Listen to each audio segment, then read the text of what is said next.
The crumpled lottery ticket in my trembling hands was worth $50 million. But what it was about to cost me would make that fortune feel like pocket change. My name is Linda Johnson, and I'm about to tell you how finding someone else's winning numbers in a trash can destroyed everything I thought I knew about the people I love most. But first, you need to understand why Tuesday, December 10th, wasn't supposed to be anything special. Just another morning of being invisible in a world that only notices people like me when we've missed a spot. At 5:17 a.m., I was alone on the 42nd floor of Hartwell & Associates, my reflection barely visible in those floor-to-ceiling windows that overlook a city I'll never afford to truly live in. My cleaning cart squeaked as I moved between offices, the sound echoing through corridors where million-dollar deals get made while I scrubbed the coffee stains from their aftermath. 3 months and 4 days. That's how long it's been since I watched my daughter Sarah Johnson take her last breath in a hospital room that cost more per night than I make in a month. 22 years old, and her final words to me were, "Mummy, promise me you won't give up." I've been trying to keep that promise, but some mornings, like this one, just 13 days before what should have been her 23rd birthday, I wake up wondering what I'm still fighting for. The corner office belonged to James Mitchell, senior partner. I'd cleaned his space every Tuesday for 2 years, and he'd never once looked at me long enough to remember my face. His trash can was overflowing, champagne bottles, takeout containers from restaurants that charge what I make in a week, and crumpled papers he'd tossed without a second thought. That's when I saw it. A lottery ticket, wrinkled and torn, dated December the 3rd. Something made me smooth it out. Maybe it was boredom. Maybe it was the strange way the morning light hit those numbers. But when I checked them against the winning numbers on my phone, my heart stopped. All 6 numbers. Perfect match. $50 million, sitting in a rich man's trash like it meant nothing. But here's what I didn't know as I stood there, shaking and crying and laughing all at once. This ticket was about to reveal the most devastating secret about my own family. A secret so ugly, so unforgivable, that it would make me question every sacrifice I'd made, every tear I'd cried, and every reason I'd had for staying alive after losing Sarah Johnson. Because sometimes God doesn't just give you a miracle. Sometimes He gives you a choice that will define who you really are when everything you believed about love, loyalty, and family crumbles in your hands. What would you do if you found $50 million that belonged to someone else? What would you do if keeping it meant finally having the life you deserved, but claiming it would expose the people you love most as the monsters they really are? I thought I knew the answer. I was wrong about everything. If you've ever felt invisible, if you've ever wondered whether good people finish last, if you've ever had to choose between what's right and what's fair, this story will change how you see everything. Hit that like button if you believe some secrets are worth $50 million. Comment below if you think you know what choice I made. And subscribe, because what happens next will make you question everything you think you know about family, forgiveness, and what we're really willing to do for the people we love. The lottery ticket felt like fire in my hands, but I couldn't let go. $50 million. The numbers blurred as tears fell onto the crumpled paper, each drop carrying 3 months of grief, 15 years of invisibility, and a lifetime of wondering if God had forgotten my address. I stood in that corner office, surrounded by the kind of luxury I clean but never touch, holding someone else's miracle. James Mitchell's wastebasket had given up its secrets. Champagne corks from celebrations I'd never attend, receipts from restaurants where my monthly salary wouldn't cover appetizers, and this ticket that could change everything. My phone trembled in my other hand as I checked the numbers again. December the 3rd drawing. All 6 numbers, matched to perfectly. The jackpot that had been announced on every news channel, in every gas station, on every billboard I passed during my 3-bus commute to work. Sarah Johnson's voice echoed in my memory. "Mummy, promise me you won't give up." She'd said those words while machines beeped around her hospital bed, while I held her hand and pretended I wasn't drowning in medical bills that would outlive us both. I'd promised, but keeping that promise had felt impossible until this moment. The morning light streaming through those floor-to-ceiling windows seemed different now, like it was illuminating a path I'd never seen before. $50 million could pay off Sarah Johnson's medical debt. It could buy me a house with windows that actually opened, food that didn't come from discount grocery stores, and maybe, just maybe, a reason to believe in miracles again. But whose miracle was I holding? James Mitchell, who threw away more money in a day than I'd see in a lifetime. A man who'd walked past me for 2 years without acknowledging I existed. The same man whose office walls were covered with photos of charity galas and humanitarian awards, while he probably spent more on lunch than I made in a week. My reflection stared back at me from his computer screen, a 53-year-old woman with greying hair, calloused hands, and eyes that had seen too much loss. In that reflection, I saw every morning I'd woken up at 4:30, every bus ride in the dark, every time I'd cleaned up after people who lived the life I'd only dreamed of. The ticket was still warm from the trash, still smelled faintly of coffee grounds and discarded dreams. But it was becoming something else in my hands, a test, a choice, a moment that would define every day that came after. I should have put it back. I should have walked away. But $50 million doesn't just change your bank account, it changes who you think you are. And I was about to discover that some changes destroy everything you thought you knew about the people you love.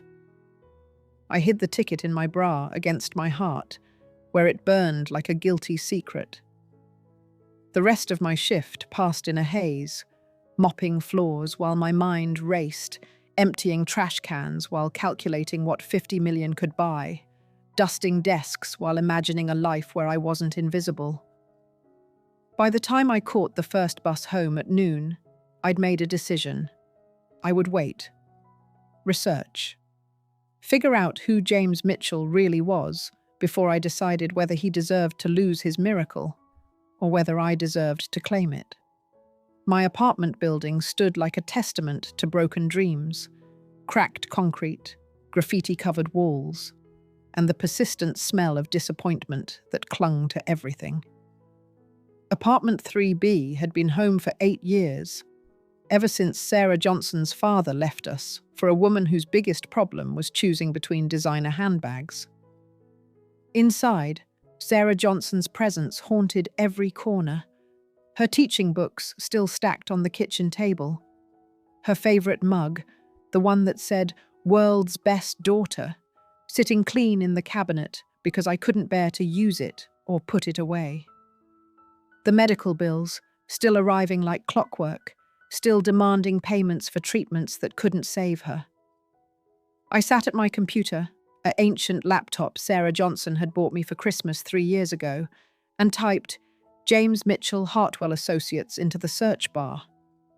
What I found made my stomach turn. Articles about his charitable work, photos of him presenting oversized checks to children's hospitals, interviews where he talked about giving back to the community and helping those less fortunate. The same man who'd thrown away $50 million like it was a grocery receipt. But then I dug deeper. Corporate records, lawsuits, complaints from former employees about wage theft, unsafe working conditions, and illegal firings. Stories from cleaning staff, people like me, who'd been terminated for asking for basic human decency. My phone rang, jarring me from my research. "Mummy?" The voice belonged to my son, Michael Johnson, calling from Phoenix where he worked construction and pretended he didn't need his mother's help anymore. "Mi amor, how are you?" I asked, forcing lightness into my voice. I wanted to check on you. It's getting close to Sarah Johnson's birthday, and I know how hard that is. His voice carried the weight of worry that children shouldn't have to bear for their parents. We talked for 20 minutes about nothing important: his job, the weather, whether I was eating enough. But underneath our conversation, the lottery ticket pressed against my chest like a secret heartbeat, reminding me that I was already lying to the person I loved most. After we hung up, I stared at James Mitchell's photo on my screen. In every picture, he smiled like a man who'd never known real loss, never counted coins to buy groceries, never watched his child die because money ran out before hope did. The ticket had become more than paper and numbers. It was becoming a mirror, reflecting not just who I was, but who I could become. And I wasn't sure I liked what I was seeing. The next morning, I called in sick for the first time in 15 years. My supervisor, Mrs. Chen, sounded shocked. "Linda Johnson, you never get sick. Are you all right?" I wasn't all right.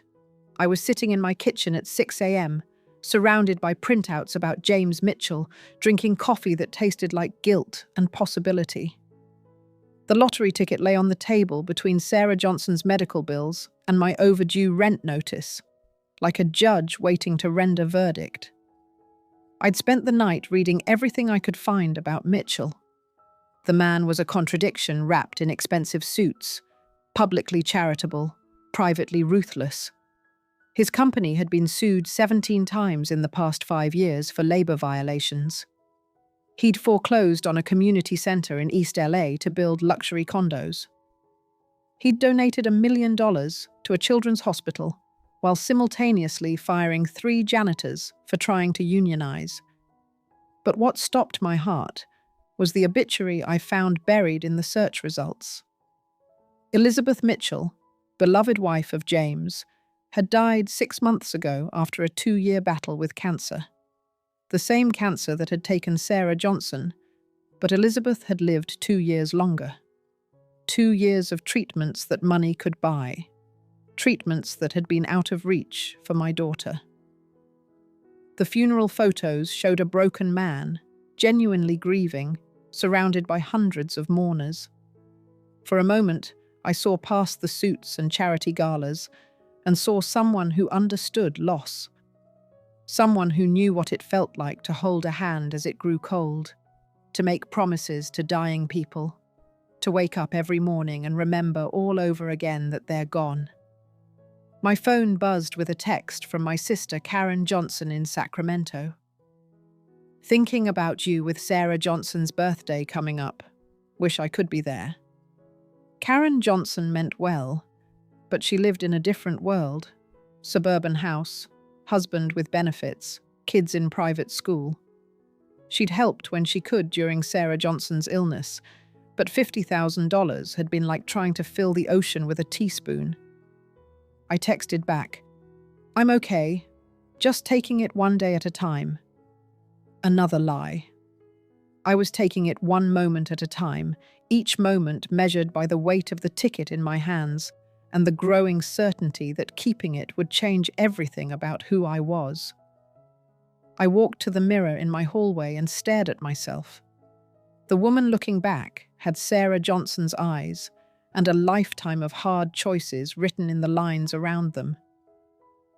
"What would you do, Mija?" I whispered to my reflection, as if Sarah Johnson could answer. But Sarah Johnson was gone, and I was alone with a decision that would define every day I had left. I thought about Elizabeth Mitchell, about how money had bought her 2 extra years, while Sarah Johnson got 3 months of agony. I thought about James Mitchell crying at his wife's funeral, then firing janitors the next week. I thought about the children's hospital that bore his name, while he destroyed the lives of people like me.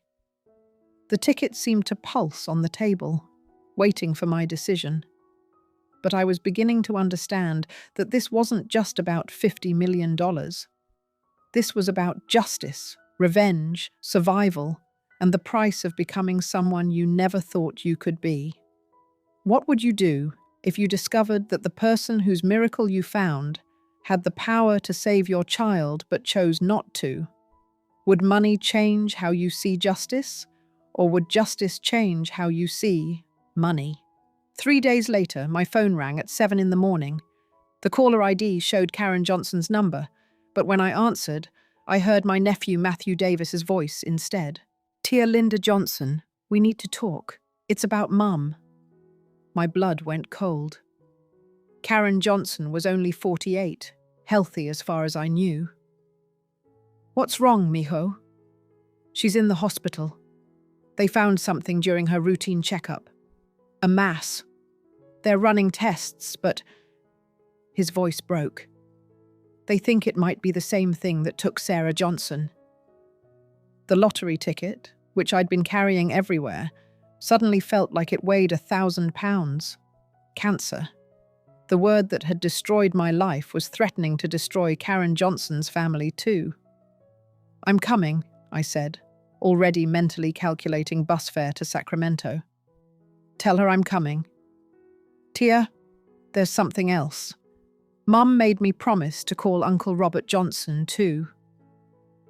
Robert Johnson. Karen Johnson's oldest brother, the one who'd disappeared from our lives 20 years ago when he decided our family wasn't successful enough for his image. The brother who'd never visited Sarah Johnson in the hospital, never called during her funeral, never acknowledged that his niece had existed. I hung up and stared at the ticket in my hands. $50 million could pay for the best doctors, the best treatments, the best chance. Karen Johnson had. But it would mean becoming a thief, becoming someone who steals miracles from grieving widowers. The bus ride to Sacramento took 6 hours. 6 hours of watching countryside roll past while I wrestled with impossible choices. The ticket never left my pocket, and every mile brought new questions that had no clean answers. At the hospital, Karen Johnson looked smaller than I remembered, swallowed by the sterile white sheets and the maze of tubes and monitors. But her eyes lit up when she saw me. "Linda Johnson, you came." "Of course I came, Hermana. We're family." We talked about small things while nurses came and went, while doctors delivered updates wrapped in medical language that meant maybe, possibly, we'll know more soon.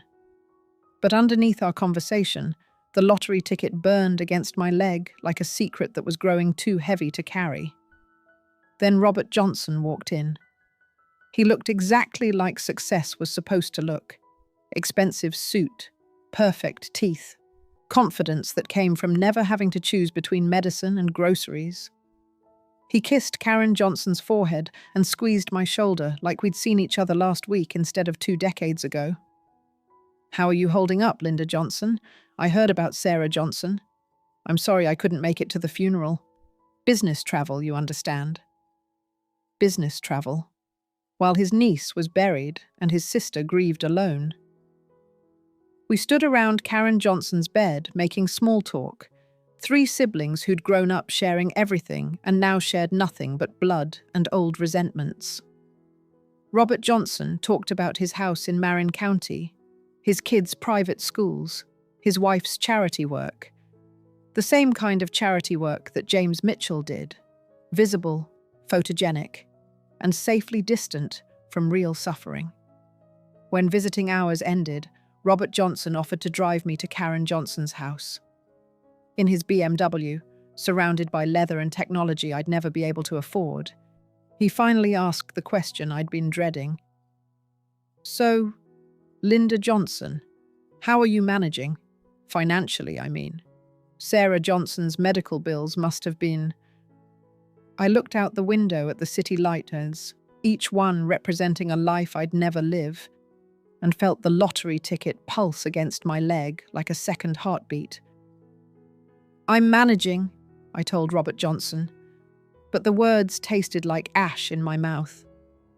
Managing meant working double shifts to pay for a daughter's funeral. Managing meant choosing between groceries and utilities. Managing meant watching your child die, while your brother lived in a house worth more than most people see in a lifetime. We sat in Karen Johnson's living room, surrounded by family photos that Robert Johnson had missed being in. Pictures of Sarah Johnson's graduation, her first teaching job, family barbecues where his absence was a ghost at every table. 20 years of memories he'd traded for a more convenient family. "I should have helped more," he said, and for a moment I almost believed he meant it. With Sarah Johnson's treatment, I mean. I had no idea how bad things were. The lie sat between us like a third person. He'd known. Karen Johnson had called him when Sarah Johnson was first diagnosed. I'd swallowed my pride and reached out myself when the bills started drowning us. His secretary had taken messages. His assistant had promised he'd call back. His silence had been louder than any rejection. "We got by," I said, touching the lottery ticket through my pocket. "But you shouldn't have had to just get by, Linda Johnson. Family should help family." That's what I told Karen Johnson when I heard about her diagnosis. Money shouldn't be a factor in getting the best care.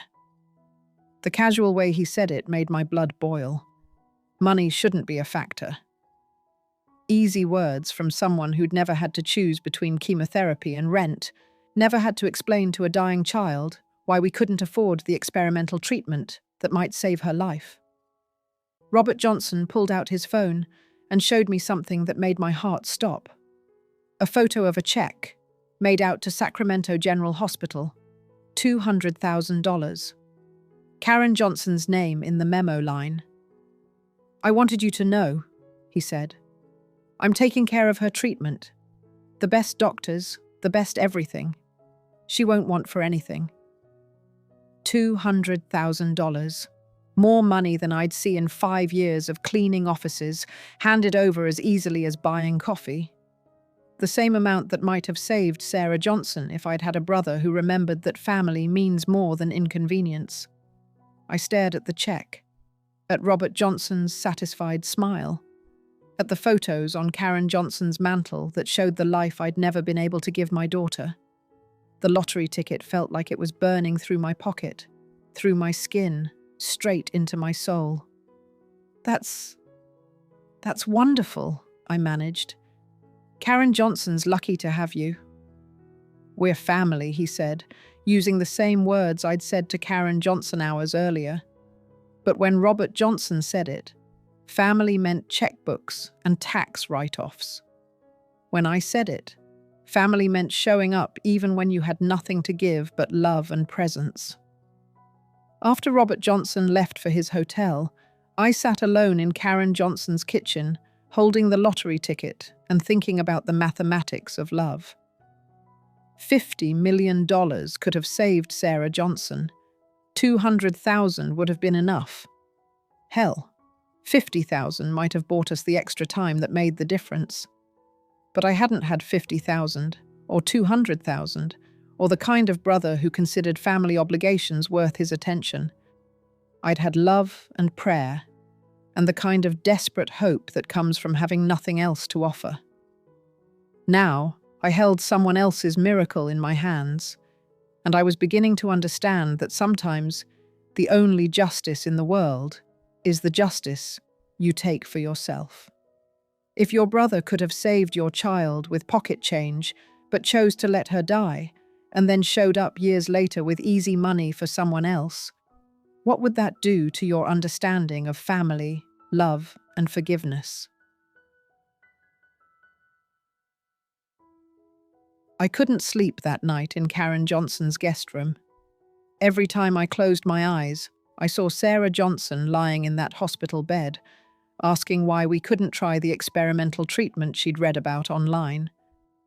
The treatment that cost exactly what Robert Johnson had just casually written off for Karen Johnson's care. At 3 a.m., I gave up on sleep and opened my laptop. If I was going to steal James Mitchell's lottery ticket, and somewhere in the dark corners of my heart, I knew that's what I was going to do. I needed to know everything about the man I was stealing from. What I found made my stomach turn, but not in the way I expected. James Mitchell's wife, Elizabeth, hadn't just died of cancer. She'd died of the same rare form that had taken Sarah Johnson. And according to a medical journal article I found, she'd been part of an experimental treatment program at Johns Hopkins, the same program Sarah Johnson could have joined if we'd had the money to get her there.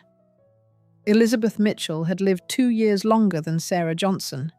2 years of experimental treatments, private nurses, and hope that money could buy. The same hope I'd begged God for while sitting in hospital waiting rooms, filling out financial aid applications that led nowhere. But there was more. Mitchell had donated $5 million to fund the research program that saved his wife's life. $5 million to make sure other families wouldn't go through what he went through. Except families like mine still went through it, because $5 million didn't make experimental treatments free. It just made them exist.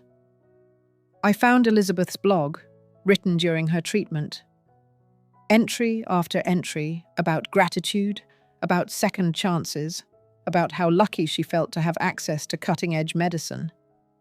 In one post, she wrote about meeting other patients in the trial, brave souls fighting the same battle, though not all of them have the same resources we do. My heart breaks for the families who can't access these treatments. James and I are discussing ways to help. Ways to help. But Sarah Johnson had died 3 months ago, and their help had never reached us. The lottery ticket sat on the nightstand, catching streetlight from the window. $50 million. More than enough to fund treatments for 1,000 families like mine. More than enough to make sure no parent ever again had to watch their child die from something that money could fix. My phone buzzed with a text from Michael Johnson. "How's Tia Karen Johnson? Wish I could be there, but work won't give me time off." Michael Johnson, working construction for $12 an hour, couldn't afford to miss work even for family emergencies. Robert Johnson, who probably made more while I was typing this message than Michael Johnson made in a month, had flown in on a private jet. I thought about Sarah Johnson's last weeks, when she'd stopped talking about getting better and started talking about what she wanted me to do after she was gone. "Promise me you'll find something to live for, Mummy. Promise me you won't just exist." I'd been just existing for 3 months, working, sleeping, breathing, but not really living. The lottery ticket was the first thing since Sarah Johnson's death that had made me feel anything besides grief. At dawn, I walked to Karen Johnson's kitchen and made coffee with shaking hands. Through the window, I could see Robert Johnson's BMW in the driveway. He'd be awake soon, probably taking conference calls about deals worth more than most people's houses. I pulled up James Mitchell's company website and found his direct email address. My fingers hovered over the keyboard for 10 minutes before I started typing. "Mr. Mitchell, you don't know me, but I clean your office every Tuesday morning. I found something that belongs to you, and I think we should talk." I stared at the message for another 10 minutes, then deleted it. I wasn't ready to give the ticket back. I wasn't sure I'd ever be ready, but I was ready to meet the man whose miracle I was planning to steal. I told Karen Johnson. I had to go back to LA for work, which wasn't exactly a lie. I did have work to do, the most important work of my life. I needed to look James Mitchell in the eye before I decided whether to destroy him. The bus ride back felt different this time. Every mile brought me closer to a confrontation that would define who I was going to be for the rest of my life. Saint or sinner, victim or survivor, honest woman or skilled thief. The lottery ticket pressed against my chest like a talisman, warm with possibility and dark with consequence. I'd sent Mitchell a different email, simpler and more direct. I need to discuss something important with you. It's about something you lost. Can we meet? To my surprise, he'd responded within an hour. Tuesday after hours. My office. 6 p.m. Tuesday. The day I normally cleaned his office. The day that had started this whole mess. There was poetry in that. Or maybe just cruel irony. I arrived at the Hartwell building at 5:30, using my cleaning access to get inside. The 42nd floor felt different in the evening light. Shadows longer, silence deeper, the city sprawling below like a map of all the lives I'd never live. Mitchell's corner office was exactly as I'd left it the week before, except now it felt like a stage set for the most important performance of my life. I sat in his client chair, the first time I'd ever sat in furniture I'd only cleaned, and waited. He arrived at exactly 6 p.m., looking smaller than I'd expected.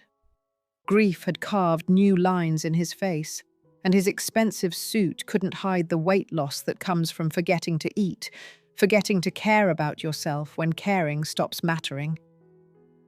"You're Linda Johnson," he said, not a question.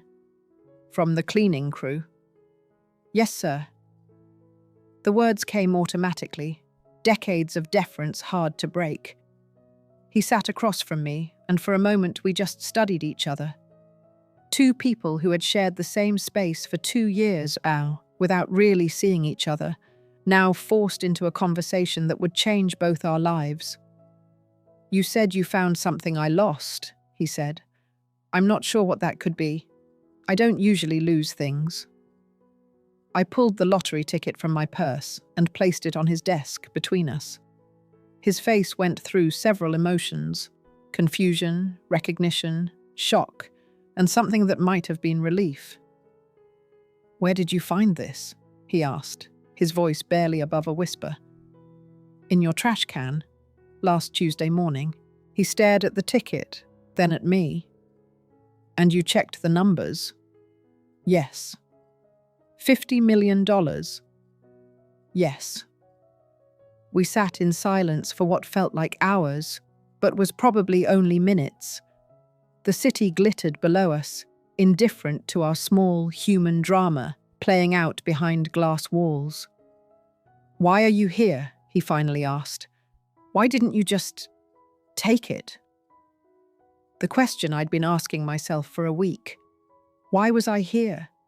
Why hadn't I just disappeared with his miracle and never looked back? "Because," I said, surprised by the steadiness of my own voice, "I wanted to look at you. I wanted to see what kind of man throws away to 50 million holders." He laughed, but there was no humor in it. "The kind of man whose wife died 6 months ago. The kind of man who bought that ticket on their anniversary and forgot about it because remembering hurts too much." And there it was. The human story behind the numbers, the grief behind the garbage, the reason why $50 million had ended up in a trash can like it meant nothing. "Elizabeth and I bought lottery tickets every week for 23 years, Mitchell said, his voice hollow with memory. "It was our Tuesday tradition. Coffee, lottery tickets, and talking about what we'd do with the money we'd never win." He picked up the ticket with hands that shook slightly. This was supposed to be our ticket, the one we bought together the week before she died. But I couldn't. After the funeral, I couldn't bear to check the numbers. It felt like betraying her memory, like hoping for something good when she was gone. I watched this broken man hold $50 million like it was contaminated with grief, and felt my anger cracking around the edges. This wasn't the story I'd expected. Mitchell wasn't the heartless, rich man I'd painted in my mind. He was just another person destroyed by loss, someone who understood exactly what I'd been living with since Sarah Johnson died. "I researched you," I said. "Your wife, the experimental treatments, the program at Johns Hopkins." His eyes sharpened. "Why?" "Because my daughter died of the same cancer 3 months ago. She was 22. We couldn't afford the experimental program that saved your wife's life." The words hung between us like an accusation, and I watched understanding dawn on his face. The cleaning woman in his office wasn't just someone who'd found his lottery ticket. She was someone whose child had died from something his money could have prevented. "What was her name?" he asked quietly. "Sarah Johnson." "Tell me about her." For the next 20 minutes, I told James Mitchell about my daughter, about her dreams of teaching, her terrible jokes, her fierce determination to beat cancer that money had ultimately defeated. I told him about watching her fade away while his wife lived 2 extra years with treatments we couldn't access. When I finished, Mitchell was quiet for a long time. Then he said, "I'm going to tell you something that might make you hate me even more than you already do." "I don't think that's possible." Elizabeth left instructions. In her will, she specified that I should set up a foundation to help families like yours access experimental treatments. She wanted me to donate $10 million to start it. My blood went cold. And I haven't done it. For 6 months, I've been sitting on her final wish because I was too selfish to let go of my grief, too angry at the world to help anyone else. The confession hit me like a physical blow. Elizabeth Mitchell had wanted to help families like mine, and her husband had been too consumed with his own pain to honor her wishes. $10 million that could have saved dozens of children like Sarah Johnson, sitting unused because grief had made him selfish. "Why are you telling me this?" I asked. "Because," he said, reaching into his desk drawer and pulling out a checkbook, "maybe it takes someone like you to remind me what Elizabeth would have wanted." He wrote a check and slid it across the desk. "Pay to the order of Linda Johnson. Amount $10 million. "I can't take this," I whispered. "Yes, you can. Elizabeth would have wanted Sarah Johnson to live. Since she can't, maybe this can prevent other families from going through what we both have." I stared at the check, at numbers that could change everything, and realized that sometimes justice doesn't look like revenge. Sometimes it looks like 2 broken people finding a way to honor the ones they've lost. I held the $10 million check in my hands and felt the weight of impossible choices. This money could pay off Sarah Johnson's medical debts, could secure my future, could make Robert Johnson's casual generosity look like pocket change. But taking it would mean accepting charity from the man whose wife had lived while my daughter died. "I need time to think," I said, folding the check and placing it carefully in my purse next to the lottery ticket. Mitchell nodded. "I understand. But Linda Johnson, there's something else you need to know." He turned his computer screen toward me and opened an email application. The inbox was full of messages with subject lines that made my heart race. Experimental treatment inquiry, financial assistance request, please help my daughter, desperate family needs support. "These come in every day," he said. "Ever since Elizabeth's death was reported in the medical journals, families have been reaching out, families exactly like yours, with children dying from cancers that money could treat." He clicked on one email from a mother in Ohio whose 8-year-old son had the same rare cancer that had killed Sarah Johnson and Elizabeth. The treatment he needed cost $80,000. Without it, he had 3 months to live. "Her name is Jennifer Martinez," Mitchell said. "She sent this 2 weeks ago. I haven't responded." Another email from a father in Texas whose teenage daughter needed the same experimental program. Another from grandparents in Florida, raising their grandson after his parents died, watching him fade away from something that money could fix. "How many?" I asked, my voice barely a whisper. 47 families in the past 6 months. all with children who could be saved if Elizabeth's foundation existed. 47 children, 47 families sitting in hospital waiting rooms, filling out financial aid applications, praying for miracles that money could buy, but poverty made impossible. 47 Sarah Johnsons, dying while their loved ones held vigil and hope in equal measure.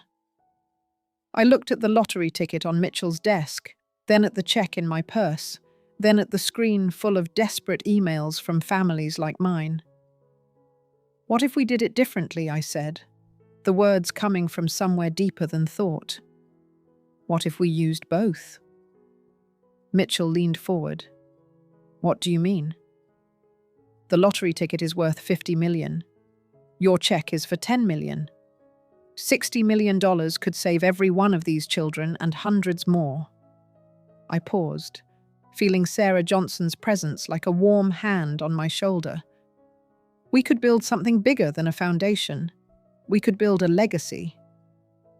For the first time since I'd met him, Mitchell smiled. Really smiled. Not the polite social expression I'd seen in photographs, but something genuine and full of possibility. Elizabeth would have loved this, he said. She always said the best way to honor the dead is to protect the living. We spent the next 2 hours planning. The Sarah Johnson and Elizabeth Foundation for Experimental Cancer Treatment. $60 million to start, with commitments from Mitchell's business network to grow it larger. Free access to cutting-edge treatments for any family that needed them. No applications, no financial qualifications, no bureaucracy, just hope made accessible. By the time we finished, the city lights below looked different. Not like a map of lives I'd never live, but like a constellation of possibilities, of families who wouldn't have to choose between hope and financial ruin. I left the lottery ticket on Mitchell's desk, but I kept the check. Not for myself, but for something bigger than either of us had imagined when this all began. 6 months later, I stood in the lobby of the Sarah Johnson and Elizabeth Foundation headquarters, watching families walk through doors that led to hope instead of debt. The building buzzed with purpose, social workers helping families navigate treatment options, financial counselors ensuring no one ever had to choose between medicine and survival, and medical liaisons connecting children with the experimental programs that could save their lives. Karen Johnson was in remission. The treatments Robert Johnson had paid for worked. But more importantly, she now served on our foundation's board, using her experience to help other families understand what they were facing. Her recovery had given me something I'd lost when Sarah Johnson died, the belief that sometimes miracles do happen. Michael Johnson had moved back to LA, accepting a job as our community outreach coordinator. For the first time in his adult life, he was able to help families instead of just surviving paycheck to paycheck. Watching him connect with parents facing what we'd faced gave his life a purpose that construction work never could. Robert Johnson had been surprisingly supportive of the foundation, though I suspected it was less about family loyalty and more about the tax benefits of supporting a medical charity. Still, his business connections had helped us grow faster than we'd ever imagined possible, and I'd learned to accept help even when the motives weren't pure. James Mitchell had surprised me most of all. The broken man I'd met in that corner office had transformed into someone driven by purpose instead of grief. He worked 18-hour days now, not to make money, but to give it away as strategically as possible. He'd kept only enough of the lottery winnings to live simply, donating the rest to ensure our foundation could operate indefinitely. "Mrs. Santos?" A young voice interrupted my thoughts. I turned to see Jennifer Martinez, the mother from Ohio whose email I'd read in Mitchell's office. Her 8-year-old son, Diego, stood beside her, skinny but smiling, his cancer in remission thanks to treatments our foundation had made possible. "How is he doing?"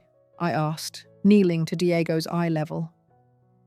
"The doctors say I'm beating the bad cells," Diego said, with the matter-of-fact confidence that children bring to impossible things.